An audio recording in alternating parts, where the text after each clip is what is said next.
On en vient au troisième épisode de notre série. Avec le confinement, le besoin d'espace et de grand air, le marché des péniches d'habitation s'est envolé. Les prix ont augmenté de 20% ces 2 dernières années et certains bateaux dépassent parfois largement le million d'euros.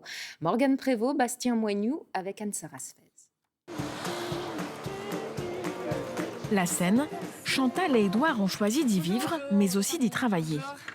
Il y a 4 ans, ils ont créé une agence immobilière spécialisée dans les péniches. La péniche que vous allez visiter aujourd'hui, elle se situe à Boulogne-Billancourt. Alors, ce qu'il faut savoir sur un bateau, c'est un peu comme un contrôle technique de voiture. Ouais. Tous les 10 ans, elle doit sortir de l'eau. Et donc, il faut se renseigner si les expertises ont bien été faites. Un peu comme pour un ravalement d'immeuble, la coque du bateau doit être vérifiée et restaurée tous les 10 ans. Des expertises nécessaires pour le renouvellement de la COT, la convention d'occupation temporaire, une sorte de bail pour le bateau. Ça lui assure un emplacement. Mais voilà, vous êtes dans les règles et du coup, c'est mieux. Il y a encore quelques bateaux sans COT, mais c'est un peu dangereux parce qu'ils peuvent être déplacés à n'importe quel moment. C'est Édouard qui embarque pour la visite.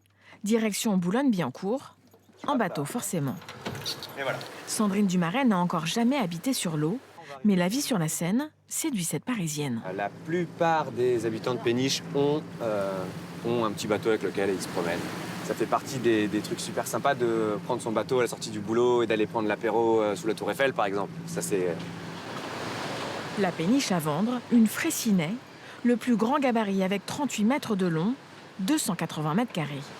Alors, on arrive ici dans la salle à manger cuisine. Là, on est vraiment sur l'arrière du bateau, donc vous voyez, tout est arrondi. Construite en 1928, cette ancienne péniche commerciale a été complètement restaurée.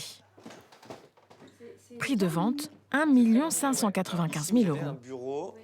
Alors, ces verrières, là, ont été faites sur mesure par un chaudronnier. Elles sont superbes, je trouve. Ouais, magnifique. Là, on est sur une péniche grand luxe. C'est vrai que ça donne envie. Après, la vie au quotidien, je sais pas ce que ça peut faire. La vie sur la Seine séduit de plus en plus de Parisiens. Avec le confinement, la tendance s'est encore accentuée. Problème, le nombre d'emplacements n'augmente pas et certains attendent une place depuis 1998. Aujourd'hui, il y a environ 200 personnes qui sont inscrites sur la liste pour une offre de 10 à 12 emplacements par an, majoritairement en grande couronne. Donc vous voyez bien que du coup, la demande est forte, l'offre est très faible. Alors même si l'emplacement ne peut pas s'acheter, la même péniche se vendra 3 à 5 fois plus cher selon qu'elle se trouve à la Tour Eiffel ou en grande banlieue. Mais certains ont choisi la vie sur la Seine bien avant l'envolée des prix, comme la doyenne du port de l'Arsenal, à découvrir dans le prochain épisode.